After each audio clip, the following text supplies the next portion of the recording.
Hi.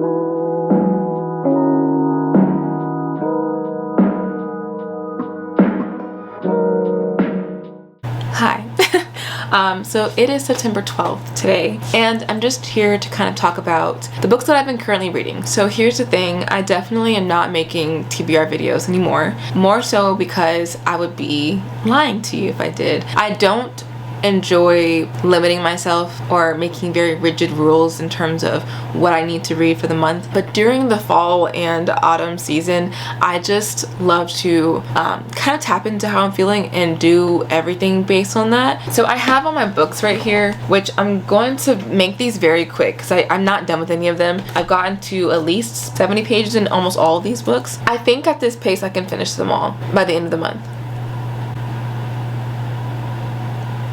I thought my dad called my name. Okay, so let's just quickly talk about these books because this is a very short and sweet little quick review of, or not review, but a very short and sweet quick little overview of how I'm feeling about my current read. So let's get into it. Alright, so the first book that I did shelve for the time being is actually Lore by Alexander Bracken. I was enjoying this. I did do a reading vlog, so I will post that or pin that somewhere up here, but I'm not going to go too in depth with any of these books, but especially with this one because I have a vlog for it, so there's that. I got to page 125 of this book. This is a standalone fantasy. It is YA, for those who may be wondering. Yeah, I mean, I was enjoying it. So it follows Lore, and Lore is a descendant of the Poseidon / Perseus bloodline, and so there's this hunt that happens every 7 years called the Agon. Basically what happens with this hunt is that, what's the word I'm looking for, in a nutshell, other bloodlines have these gods, right? So you have old gods. So when the old gods die off or are killed, you then have new gods and they ascend into that new god position. Well, in order to become a new god, you must slay an old god. It was fine. Like, I was having a good time when I was reading it, and I really do enjoy Greek mythology. I was finding that I had to Google a lot of the Greek words, which was actually a good time. I enjoyed that. I think the thing that lost me in this book was the pace. Because this is a standalone book, I do feel like at this particular point I should be kind of anchored into either the characters or the plot, and I was anchored to neither of those things, which was a bit unfortunate. It's not a bad book, it's not bad writing, there's just something missing, some form of excitement missing, I think, and I definitely plan on finishing this month anyway, just not in the next week. I have priorities and this is not at the top of that list. So the next book that I also sadly shelved for the time being was Wicked King by Holly Black. I feel a bit duped with this book. I am not feeling as good about this one as I was about the first book. I loved Jude in the first book. I felt like her power as well as her personality shined so brightly in the first one. Although Jude is actually really empowered now, she is controlling Cardan, something about it feels off for me, and it could be the fact that she's having to control Cardan from behind the scenes, because nobody can know that the power lies with Jude and not really with Cardan. So that could play a part into why I feel like her personality isn't quite as upfront, because she's not as upfront anymore in the second book. And then the other thing that's also losing me is the political intrigue. I love Jade City. I love Jade War. Fauna Lee is a genius.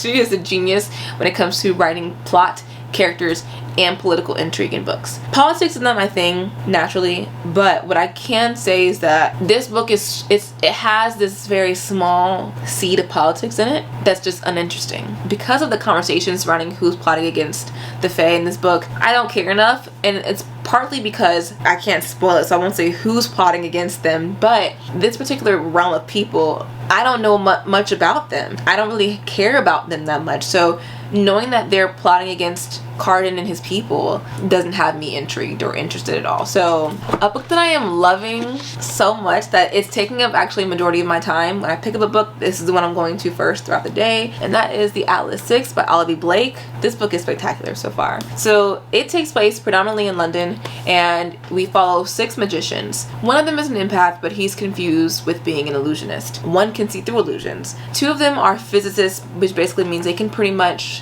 bend elements in around them to their will. One is a naturalist. She is basically life itself. She can speak to plants, she can control plants, and they're very helpful.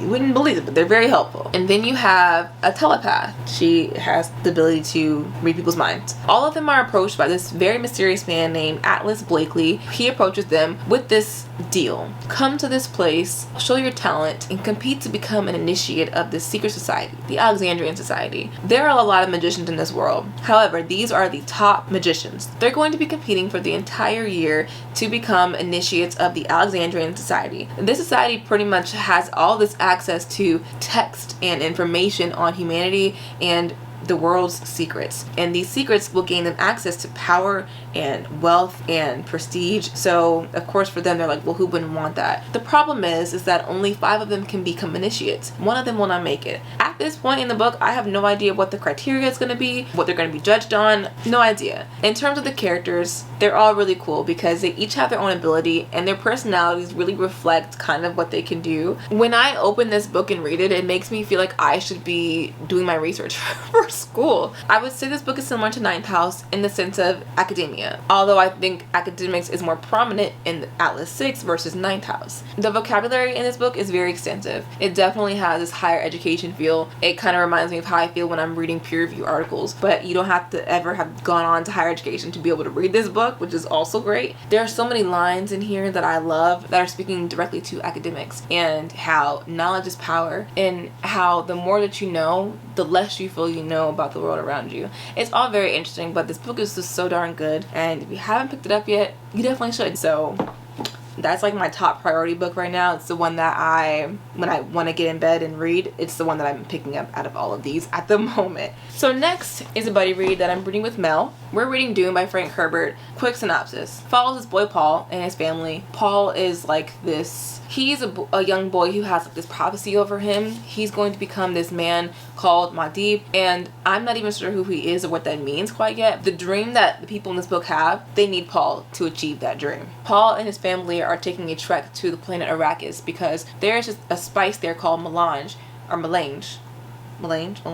don't know. There's a spice there that is coveted. Everyone wants their hands on it because this particular spice will kind of bridge that gap between space and time. Currently, someone else is in charge of it. And Paul's father, his whole hope is to go to Arrakis and seize the planet, take over it, and rule, and basically he wants Paul to eventually rule that planet. I'm only on page 80, so I'm not that far. This is a long freaking book. It's like 600 something pages, so not like a quick read for me anyway. This writing feels clunky. It feels very choppy. There's no finesse in this book so far. Let me rephrase that. There's no finesse in the first 80 pages. And what I mean by that is there are details where there doesn't need to be any. One of the things that's bothering me the most about this book is the inner monologues. I do enjoy third person writing. We get to kind of see everyone. We don't get just one perspective. The inner monologues in this book are very tiresome.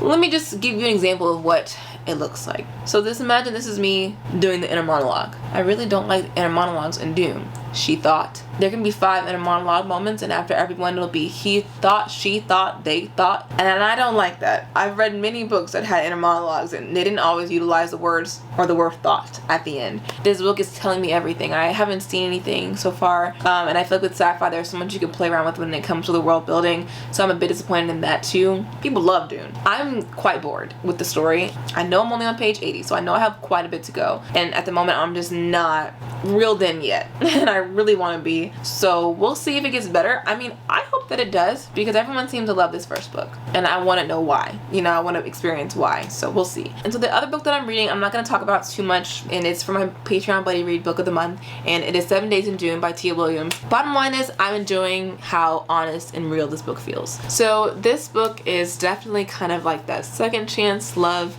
trope. It follows Eva and Shane. Eva is an author, as is Shane. She writes erotica. Shane, I'm not sure what Shane writes, and they both are kind of struggling with imposter syndrome of just not feeling like they belong in the literary world. Eva is, you know, she is struggling with believing that she belongs next to New York Times best-selling authors. Shane is having a difficult time writing, period, because he's never written a single word sober, and he's finally sober. So it has a lot going on in it so far. I have about 3 hours left in the audiobook.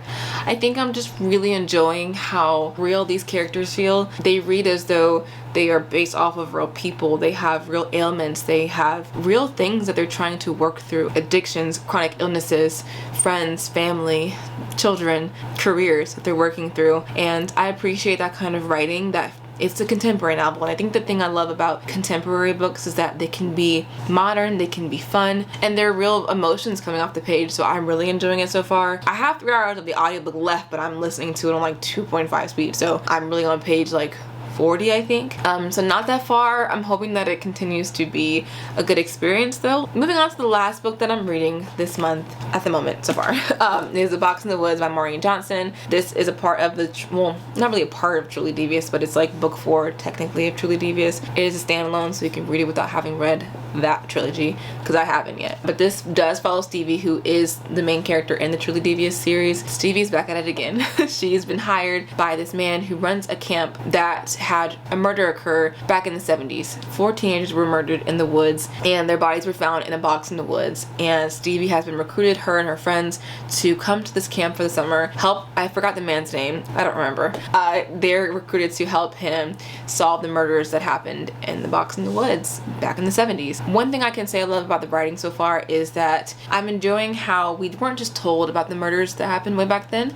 We're given to a timeline, so we're kind of experiencing it with the characters. I think that one of the best things that Maureen Johnson did with this book was open the book up with the murder, which I think set the tone for the book. It also, as a reader, immediately I'm drawn in. And I think for mysteries, you want to hook your reader in immediately in a murder mystery. So that was done brilliantly. I love it. We're switching between the 70s and the current time period, which I also am enjoying a lot. In terms of the characters, the only ones I care about are the ones that were murdered. Stevie's friends, I can't even recall their names right now. Now granted, I'm only on page 83 and they have just kind of been introduced maybe like a chapter or 2 ago. I do care about the kids that were murdered because you kind of do get background on who they are, you know, who their families are. So you start to care a lot already from the beginning. I am getting this feeling that it'll be a plot-driven book and not a character-driven book, which, to be honest with you, is fine, I guess, because it's a murder mystery. I do have a feeling that based on the synopsis on the inside of the book that they will be targeted very soon and that I will begin to care about them as characters, but again, I think that it's a part of the plot. So I haven't gotten much